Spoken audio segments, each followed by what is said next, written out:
Cerita ini itu terjadi pada tahun sekitar 2003 ke 2004.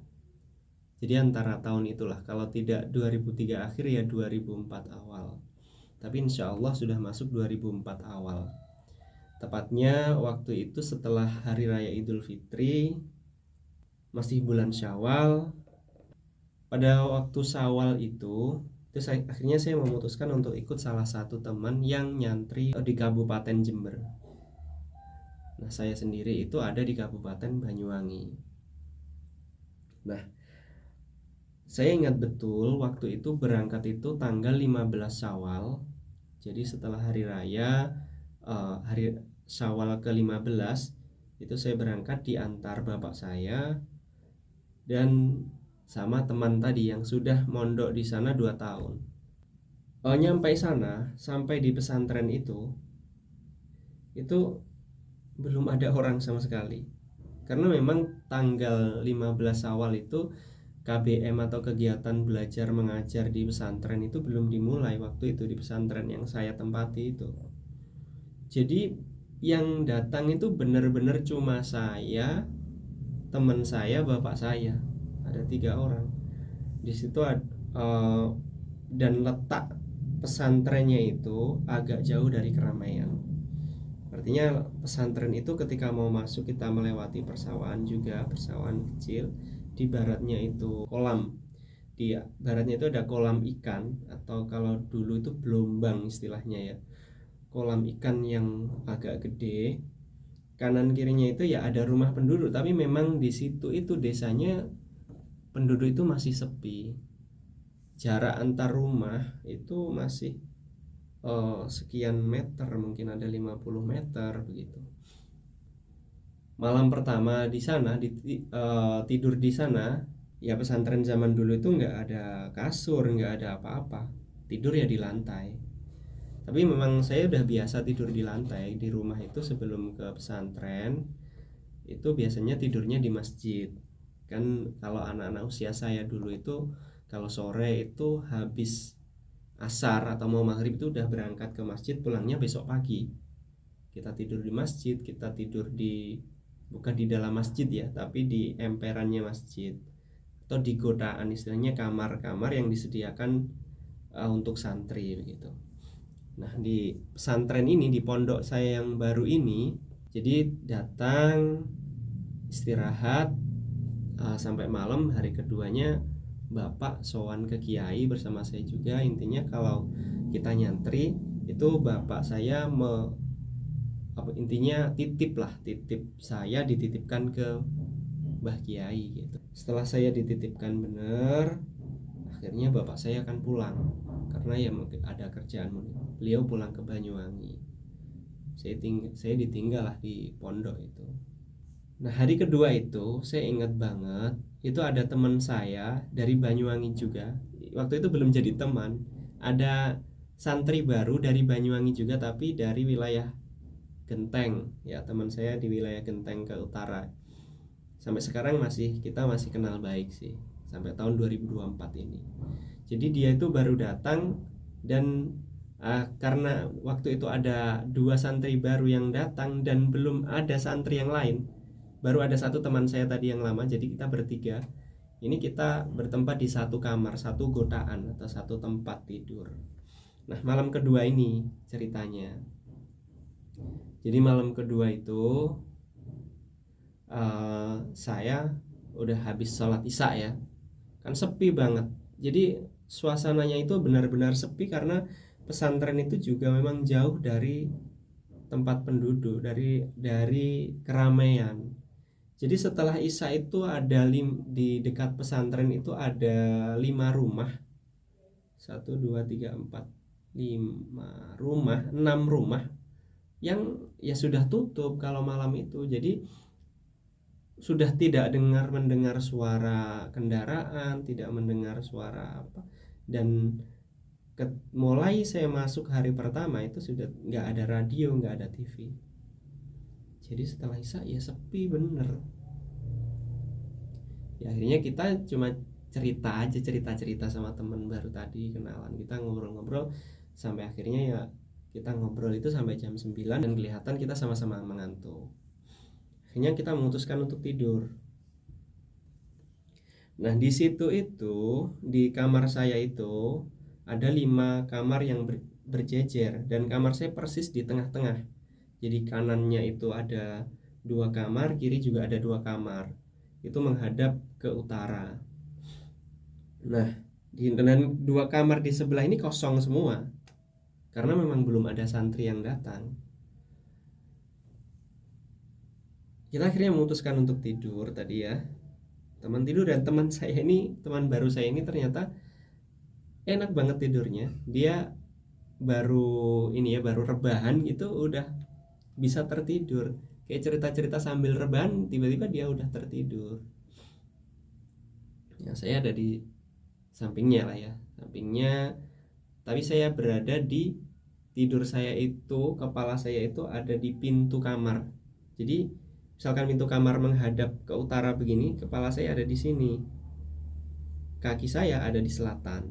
Lampu kamar waktu itu nyala, tapi lampu bolam yang warna kuning, lampu bolam warna kuning zaman dulu nyala, tapi kita bungkus pakai sarung tipis gitu, biar agak redup. Tempat saya itu ada jam dinding yang dia bunyi setiap 30 menit sekali. Jadi kalau bunyi di pertengahan jam, misalkan jam setengah 10 atau jam 9.30, dia bunyinya 1 kali. Jam itu ada di musola yang jaraknya dari kamar saya itu sekitar 6 meter. Itu dibunyikan di speaker keras sekali, karena memang warga penduduk itu mereka kalau ke sawah, mereka penandaannya untuk pulang waktunya sholat itu pakai mendengarkan jam itu. Saya ingat betul, mulai jam 9 terus jam 10 itu teman saya udah tidur jam 10. Saya nggak bisa tidur sampai setengah 12. Nah, setengah 12 inilah mulai cerita yang tidak akan saya lupakan seumur hidup ini. Setengah 12 ini, jadi di pesantren itu benar-benar nggak ada orang ya. Rumah dalamnya kiai itu masih ada pagar yang harus dilewati dari lokasi pesantren, dan jauh juga dari rumah penduduk. Teman saya yang satunya, kan 3 orang kita, teman saya yang satunya ini masih ke tempat saudaranya. Di situ dia punya saudara. Intinya di dalam kamar itu cuma ada saya dan teman saya baru tadi. Nah, setengah 12 itu di belakang pintu kan ada di atas kepala saya ini, saya rebahan, pintu ada di belakang saya ini. Pintu itu memang saya buka sedikit biar udara itu masuk. Saya suka kalau tidur malam itu memang suka di tempat terbuka, udaranya baru segar terus begitu. Itu tiba-tiba ada bunyi krosek, kayak seperti bunyinya anjing yang nunduk terus dia kayak mau pergi gitu.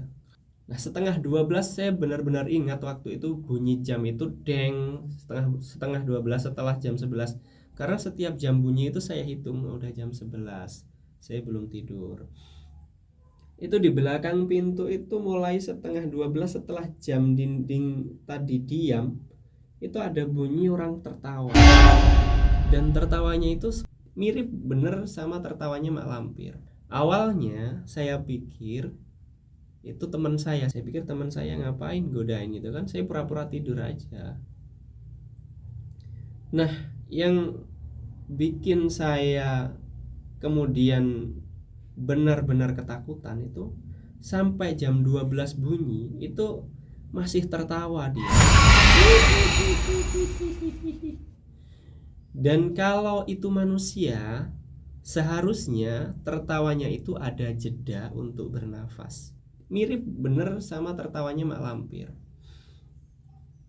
Sampai jam 12, sampai setengah 1, sampai jam 1, teman saya yang di sebelah itu sudah saya pukul, tapi saya nggak berani buka mata. Saya benar-benar sarung kan, kalau tidur di pesantren itu kita nggak pakai selimut, nggak pakai apa ya, di lantai saya pakai sarung aja begini. Saya masuk ke dalam sarung begini, saya nggak berani nengok, nggak berani apa, tapi teman saya pegang, saya bangunkan gitu. Saya bangunkan dia cuma Ya mungkin karena memang capek, karena dia datangnya hari ini tadi itu. Saya bak gitu, tetap nggak bangun. Akhirnya saya sendirian itu, keringat dingin itu ya Allah, saya ingat banget. Karena sampai jam 1, sampai setengah 2, saya udah gemetaran, bener-bener gemetaran. Itu takutnya itu sudah boleh dikatakan takut setengah mati ya. Dan itu terus tertawa hihihi sampai setengah 3, kebayang ya, setengah 3 ketika bunyi deng. Setelah itu ada motor, suara motor lewat. Waktu itu motor Supra ya zaman waktu itu. Dan lewat itu, woi gitu, teriak. Motor lewat berhenti, saya cuma mendengar dari dalam ya, itu dia teriak, beliau nih teriak woi, itu sambil kemudian ada suara seperti potongan batu bata merah ya, tugelan botol kalau kita istilah, itu dilemparkan dan itu kena di belakang saya, pintu di sebelah pintu kan tembok ya, kena tembok persis di dekat pintunya, dar gitu. Dan seketika suara hi tadi hilangnya, itu ada kayak ada suara anjing lari begitu loh, shock gitu. Ya saya cuma bisa cerita seperti anjing lari, tapi sebenarnya saya nggak tahu itu apa ya. Pokoknya kayak ada yang lari gitu, set gitu. Dan seketika itu suaranya hilang, yang hihihi tadi. Kemudian karena tadi suara bata merah yang truk itu keras sekali ya. Dalamnya ya itu kan jaraknya di sebelah musola. Musola itu jaraknya 12 meter. Berarti jarak dalamnya Yai sama pesantren ini mungkin sekitar 15 meter atau 20 meter. Saya itu nggak ngerti meteran. Intinya ya itu memang jam segitu waktunya biasanya bangun untuk sholat malam. Dan beliau mendengar tadi suara keras batu bata yang ngenai tembok tadi. Doa gitu. Akhirnya beliau ke pesantren lah, ke lokasi pesantren. Ini opo gitu. Waktu itu Mbah Yai itu sudah sepuh, jadi sudah usianya itu sekitar sudah 70, insya Allah sudah 70-an, jadi sudah sepuh. Ini opo gitu. Nah saya taunya kalau yang ngelempar itu Gusnya ya dari suaranya. Karena setelah itu Mbah Yai sama Gusnya atau putranya itu duduk di depan kamar. Itu kan ada kayak emperannya gitu ya, depan kamar saya, duduk di situ, duduk di depan dan ngobrol. Dan ketika ada Mbah Yai dan Gusnya itulah baru saya bisa tidur kan. Saya tidur, besok paginya subuh itu bangun.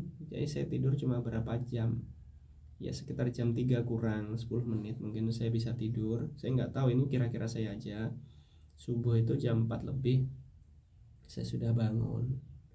Dan mulai hari itu di pesantren saya itu linglung. Saya otak ini kayak pikiran saya itu cuma pengen pulang. Jadi waktu itu ketakutan saya itu ke bawah. Saya linglung, saya ditanya apapun saya nggak jawab gitu. Jadi teman saya itu, kalau saya ingat sekarang itu, ini ya agak ya lucu ya, kasihan teman saya. Jadi teman saya itu menanyai saya itu saya cuma diem bengong. Saya memang orang yang shock, mungkin ya bahasanya shock. Ditanya nggak jawab, saya itu cuma bisa jawab geleng kepala sama manggut-manggut aja. Di pikiran saya waktu itu saya pengen pulang, tapi saya baru datang, itu kasihan orang tua. Tapi di sini saya nggak betah, begitu pikiran saya. Jadi saya pengen pulang itu saya pengen nelpon seseorang. Nah di kampung saya di Banyuwangi itu, sebelum saya berangkat ke pondok, ke pesantren itu kan saya sudah ngaji kita di masjid begitu. Jadi ada orang yang dituakan itu di desa, dan saya ngaji ke beliau kiai. Nah saya pengen telepon Pak Kiai yang ada di desa saya, yang saya ngaji di sana. Saya pengen pulang, intinya begitu. Tapi waktu itu tahun 2004 itu Pak Kiai saya juga nggak ada telepon. Nah di tempat saya di pesantren itu juga jauh dari telepon. Adanya wartel satu di desa itu, satu desa satu, dan itu jaraknya lumayan dari pondok saya. Saya kepikiran pengen nelpon, tapi saya nggak tahu wartel itu, waktu itu saya belum tahu wartelnya di mana. Saya tapi meskipun ditanya cuma geleng-geleng kepala sama manggut-manggut, saya pernah ngomong ke teman saya itu, saya ngomongnya aku pengen balik, aku pengen telepon Pak. Nah, nyapo gitu kan teman saya. Ketika teman saya tanya kenapa gitu, saya sudah nggak bisa menjelaskan. Dan cerita ini saya simpan sampai saya pulang dari pesantren itu lebih dari 10 tahun. Eh, itu teman saya sampai nggak tahu, tiap hari beli, dia itu bingung, tiap hari saya dicarikan. Saya nggak inisiatif makan, nggak inisiatif minum.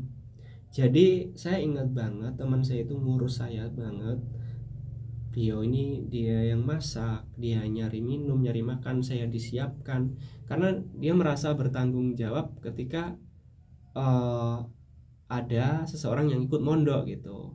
Jadi memang dia kan senior, dulu pasti dititipi sama bapak saya kalau tolong titip, tolong dijaga gitu. Pastinya begitulah ya. Jadi saya dimasakin tiap hari, pagi sore tiap hari masak. Lapar saya cuma manggut, enggak gitu. Itu setelah kejadian itu di pesantren itu, kalau siang saya udah bengong aja di depan kamar, nggak susah ditanya sampai santri-santri sudah datang.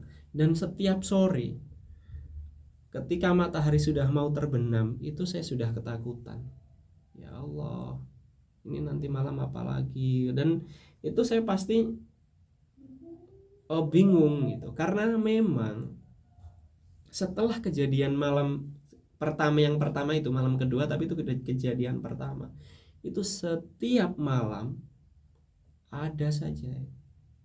Yang pertama itu, yang kedua itu ketika sore kita di pesantren itu, waktu itu mandinya itu di gelombang ya, kayak di kolam yang kita buat mandi semua gitu. Nah waktu itu saya mandinya sore setelah asar, ya hampir maghrib. Memang teman saya sama teman saya tadi, teman saya yang lama yang senior, kalau yang baru, teman baru saya yang orang genteng tadi punya saudara tepat yang 6 rumah di dekat pesantren itu, salah satunya adalah Pak Leknya. Nah waktu itu sore-sore saya mandi sama teman saya yang lama yang senior tadi yang ngurus saya. Ya saya masih biasa mandi sih, masih aktivitas seperti biasa, cuma saya bengong nggak bisa ditanya.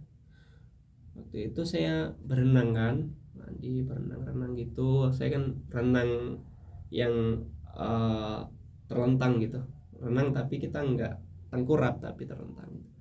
Ketika di atas air begini, saya di tengah-tengah kolam ini, itu ada yang menggosok-gosok punggung saya kayak gini. Pikir saya temen jahil gitu. Nah saya nengok kan, nah teman saya itu ternyata masih di pinggir kolam, dan dia sedang nyuci baju. Wah saya langsung refleks, tadinya renang santai, saya langsung refleks tengkurap, renang minggir kan, mendekati teman saya. Saya tanya, siapa yang tas nyemplung gitu kan, siapa yang baru turun ke kolam. Gak enak gitu kan, teman saya dengan santainya, gak enak gitu, gak ada lah, siapa tadi ngosok punggung saya gitu kan. Dah sore enak ya, teman saya ini saya akui berani betul dia, nggak takut gitu sama. Dia langsung ke tengah dicari, nggak ada orang ini, nggak ada. Mah karena nggak ada orang, saya tambah ini lagi, tambah bengong lagi ya. Saya bicara itu cuma secukupnya, saya nggak ngomong apa-apa lagi. Saya langsung mandi selesai pakai handuk, pakainya saya langsung berhenti, saya kembali ke kamar. Ya Allah itu sudah sore, nanti malam apa lagi begitu. Kemudian ini ceritanya panjang sekali, karena waktu itu sampai sekitar 15 hari setiap malam saya mendapatkan sesuatu gitu. Insya Allah saya lanjutkan di cerita berikutnya. Jadi untuk cerita kali ini dua aja itu, karena durasinya nanti kepanjangan. Terima kasih banyak. Assalamualaikum warahmatullahi wabarakatuh.